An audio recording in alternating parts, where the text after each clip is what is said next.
Am I the idiot telling our friend only real moms got invitations to our group's yearly Mother's Day outing? Layla and I are friends with 5 other women and have been since middle school. Everyone but us is kids, we have fur babies instead. Once our group had kids, we tried to do a Mother's Day lunch with all of us. It didn't really go over that well because those without kids couldn't really participate. Like, what do I know about late night feedings and diapers and first steps or going through the adoption process? So people without kids were just left out and everyone was okay with that. It's been like this for the last 11 years, and now it's turned to their kids and husbands, partners to make them brunch together, serve it up, exchange gifts, stories and spend the day together on one big family outing. Layla got her pup last year. She is 100% the dog mom. Stickers, shirts, we'll give you presents from her dog, and sign cards from her dog. I don't think there's anything wrong with that and it's cute. She can go overboard, like the birthday party she threw for her pup last month and invited our group and her friends from her doggy daycare. Some of our friends left because a couple of the kids have dog allergies and she had dogs everywhere and didn't include that info. She was sad they left, so we had to explain to her that she knows some of our friends' kids have these allergies and she didn't give a heads up she invited people to bring her dog's friends from doggy daycare. Eventually she let it go. Mother's Day rolls around. She came over and was pretty upset, said she needed to vent. She said she was hurt that she was left out of the Mother's Day outing because she's a dog mom and that counts too. I listened to her for a bit, but when she started to actually get angry with our other friends, I told her they had a point not inviting us. We could deal with not being invited to one of 2 celebrations out of the year that's for families. She asked if that means I don't think of my cats and dog as family. I told her I do, but it's not the same. I told her that the outing is for real moms and their kids. Our friends are actually making sacrifices, giving up time, energy, and resources that we don't. I gave the example that for her pup, she got her at 11 weeks when she was already born and weaned. She had helped training her at a doggy academy. Free and easy adoption. She has her in doggy daycare 5 days a week and anytime she wants to take off, and a groomer does all the bathing and trimming. I told her I'm not trying to take away from the joy being a dog mom brings her, but just trying to highlight how we aren't the same kind of moms. Layla left after that and none of us have heard from her. The only one who has talked to her, works with her, and says Layla has been making some comments about how she was intentionally left out and her friends don't take her seriously because she doesn't have a crotch goblin. I'm starting to think I may have messed up and should have just been quiet and let her be mad for a bit. Am I the idiot? Edit. Our mom friends do not just randomly exclude us. The first 2 years of others having kids we did celebrate together. Those of us without kids, it was more than just she and I at first. Could not talk at length about parenting and families. Going someplace after lunch had to be kid-friendly because the parents wanted to have their kids with them. We wanted to go to a bar or a day trip. Our friends with kids have always made sure to not gush about their kids all the time, so as a group, we all decided, Layla included, that the Mother's Day lunch would just be for the moms and their kids so they can do all the kid-friendly activities and gush about their kids all they wanted. Back then, Layla would get bored with them talking about their kids too much or spending too much time and attention on kid pics and not other topics. She still has that same attitude today. Edit 2. Unless she is keeping the info to herself, Layla chooses to be child-free and it's not an issue of being childless. Her marriage did end because her ex eventually changed his mind to wanting kids. She took it pretty hard when she found out he remarried and has kids now, and got lemon not too long after that. Comments before update. Not the idiot. I joke a lot that I'm a dog mom because my dog acts like a toddler, but in reality it's not the same as having a kid.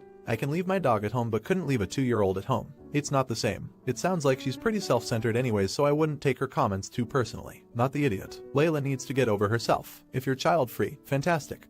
But you don't get to be included in a holiday for moms. Dogs are not children. It's fine to call yourself a dog mom if you get that it's not the same. But people who don't get that are cringe as hell. Update. Some of the gals and I met with Layla this past weekend to talk with her and see if we could make a compromise and just see how she's doing. I apologized to her for my wording of real moms instead of saying moms with human kids or something similar. I also apologized for the examples I used and explained I felt that if I just said remember we agreed to this because we didn't like hearing about kids all day and doing kid-friendly things would have been invalidating. We all told her she's an amazing dog mom to Lemon and don't think less of her. Just like we originally agreed. Mother's Day would be the one day they can talk about their kids without restraint. Do kid-friendly things without worry of infringing on child-free friends. After that, I brought up the Pet Parents Day and Dog Mom Day users mentioned in my original post and we proposed doing a celebration for her on one of those days. We said we'd even do a belated Pet Parents Dog Mom Day celebration since we hadn't heard of them prior. Layla asked if everyone and their kids would be there, and they said if she wants it like the get-together for Lemon with multiple dogs, then no because of the dog allergies. She said no to this because she feels a separate celebration isn't acknowledging her as a mom and they don't skip the kids' parties, games, so it shouldn't be any different when Lemon has her doggy friends around. I gently reminded her that she often leaves the kids' B-Day parties early or skips them entirely because she doesn't like being around kids for long. She said it's different. So we asked her how she would like to do future Mother's Day events. She wants them to go out to eat at dog-friendly places instead and do dog-friendly activities after so she can have Lemon and Lemon can have friends to play with at the same time like the kids do. We explained to her that that wouldn't be feasible due to the kids with allergies. Her suggestion was to just let the kids that are allergic stay home and their moms can do something with them in the evening. Our friend said leaving kids out of Mother's Day wasn't possible and that we already do monthly things together, Layla included, that the kids are left out and Layla gets to bring Lemon to most of those things. Layla said no, either Lemon gets accepted everywhere, all the time, Mother's Day included, or it's nothing. I then asked her if she was really doing okay and if any of this had to do with her ex remarrying. She got really mad at that and left, so I'm going to guess yes. We're going to give her space for now, but some of the others aren't willing to hang out with her anymore after she suggested leaving the kids out and comparing the kids and Lemon. I'll try to still give her support and have asked her family to keep an eye on her, see if they can talk to her. You're the idiot. I am sorry to say this, but your actions were extremely hurtful and insensitive. You clearly have a biased and limited understanding of what it means to be a mother. Being a mother is not defined by having human children, and to exclude your friend because she does not fit your narrow definition is discriminatory and unacceptable.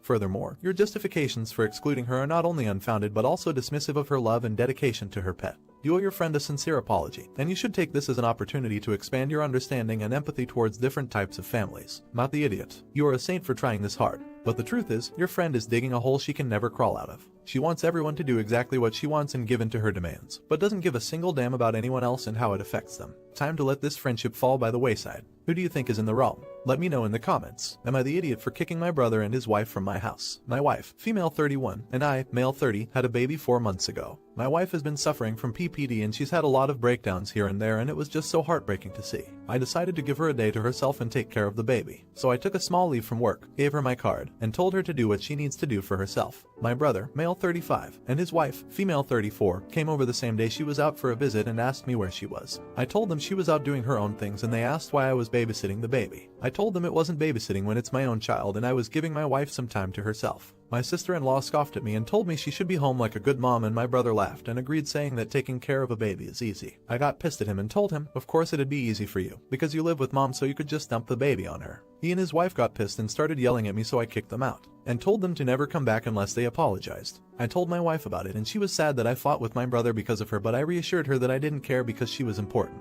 I got a call from my mom saying she agreed with me but told me I was a bit harsh for what I said to him, and I can't help but feel like an idiot for that. Am I the idiot? Comments before the update. You're the idiot. Wow, it's really impressive how you think it's okay to kick your own brother and his wife out of your house over a disagreement. You were the one who made a rude comment about your brother living with your mom and dumping the baby on her, and yet you're playing the victim here. And your mom even thinks you were harsh. It's clear that you have some serious issues with communication and handling conflict in a mature way. Maybe instead of trying to justify your actions, you should apologize to your brother and try to work things out like adults. Not the idiot. Where do they get off telling you how to parent in your own home? This was not harsh at all. Your wife is struggling and you did exactly the right thing by giving her some time to take a break and relax. It was one day, not a month. You were also right. You aren't babysitting, this is your own child. Honestly, more men should take the occasional day off to bond with their babies, and I respect you a lot for doing this. Your wife is being a good mom by understanding that she is struggling right now and she needs to be kind to herself and take some breaks, for both her health and the family's health. You are being a good dad by supporting her. Update. First off, my wife has been doing great. She looks as happy as the day we found out we were having a kid. I give her the weekends to herself considering those are my days off. I still help her with our child when I get off from work. Second, my mom called again to ask what really happened between my brother and I, because apparently he only told her that I kicked him out for saying I was babysitting my kid, so I decided to give her the full story, and needless to say, mom was pissed. Our mom was a single mother who raised both my brother and I, so she was beyond pissed that he would say something like that about my wife. Next thing I knew, she was telling him and his wife that they had 30 days to pack up and leave. My brother called and went off on me for apparently making him and his wife homeless. I just hung up because I wasn't going to deal with him anymore. My wife and I are planning a small vacation to visit her parents soon. My mom is coming with us, and she's really excited for them to meet their grandchild. Thank you everyone and take care. ETA. Again, I offered my wife to get her own card or a joint account. She does not want either and I'm fine with it. My account is pretty much hers. Not the idiot. Make sure you get cameras at both houses. It's likely your brother and sister-in-law will try to gain entry to either, both places if they realize you're gone. Mom should change the locks at her place too. Plus, make sure you don't leave vehicles out where they can get vandalized during your away trip. Timers for your lights in your house are always a good idea. On, off at random times so it looks like your place is occupied when it isn't will deter regular thieves looking for an easy score too. How would you feel if someone belittled your struggles and dismissed your efforts as a parent, and then got angry when called out on their behavior? Let me know in the comments. Am I the idiot for quietly packing my stuff and leaving my family's house without telling anyone after my dad threatened to kick me out? I, female 23, live at home. I am in grad school and work part-time plus intern at an office. I graduate in June and I've been applying to jobs as much as I can so I can finally move out. My sister, female 20, also lives at home but is doing school online and doesn't work. I try to help with chores around the house as much as possible, although it's difficult since I leave the house early in the morning and come home late at night. Last week, I came home and there were clean dishes in the dishwasher. I said I'm gonna take a quick shower then empty the dishwasher. And my dad went on a rant about how I'm useless and never help around the house and that my sister is always the one doing everything. I explained that I do help and that just because they haven't seen me help doesn't mean that I don't. He asked me to give him an example and I told him that I took the garbage out the night before. The conversation escalated to him saying that I should shut up and not argue any longer because he can easily make me homeless if he wanted to. I said okay and went upstairs. The next morning while everyone was still asleep I packed my things and left, and I've been sleeping in my car for a week and taking showers at my gym. Later in the day after I left, my parents called and my mom texted me asking where I am when I didn't come home when I was supposed to. I didn't reply and blocked my entire family's numbers and social medias and haven't spoken to them since. They have been calling and texting my friends asking them where I am. I haven't told any of my friends that I'm sleeping in my car, so I got very confused texts from friends asking me what's going on and why my parents are asking where I am and if I'm safe and okay. I told my closest friend that I left home and that I'm safe and let her know to tell my parents that I'm fine, but I have no desire to speak to them anymore. They've been begging my friend to disclose my location and asking her to ask me to allow them to speak to me. I went to my friends yesterday and she told me that what I did was awful and that I should speak to them. I told her that they threatened to make me homeless, so I left by my own volition, but she's insisting that making them worry about my safety is a horrible thing to do. But I honestly think I just gave them what they asked for. They wanted to get rid of me, so I left. Am I the idiot for leaving and refusing to communicate with them? Edit. My mom was there when this happened and she was on my dad's side as well, so she's aware of the incident and knows that I was threatened to be made homeless. They also said that I was most likely never going to get a job and was going to stay at home forever, even though I have 2 jobs right now. Internship is unpaid though, and I'm actively looking for a full-time job, and yes, they've done this before. Thanks to everyone who has given me advice, I appreciate it more than you can imagine. Comments before the update. Not the idiot, but maybe talk to your local PD and let them know that if your parents try to file a missing persons report, it's a waste of time because you're not missing. They threatened to kick you out for not helping, so you left. Sounds like a win-win to me. Not the idiot. Sounds like you are majorly stressed out, and having someone scream at you in a place that is supposed to be a calm, safe environment is just not helpful at all. I am guessing your mom doesn't know what happened. I would at least tell her. Update. A week after my post, I ended up moving in with a friend who was kind enough to let me stay and pay a very small amount in rent in return. I also ended up talking to my parents, and my dad apologized for his behavior and promised to never make a threat like that again, which honestly came as a shock to me, but I'm glad things got resolved between us. I let them know that I am staying with a friend and paying a small amount in rent in the meantime, and that I am in the process of finding an apartment, and they suggested that I move back in with them for free until I find a job and a place, so I took their offer and moved back home and haven't had issues with them since moving back.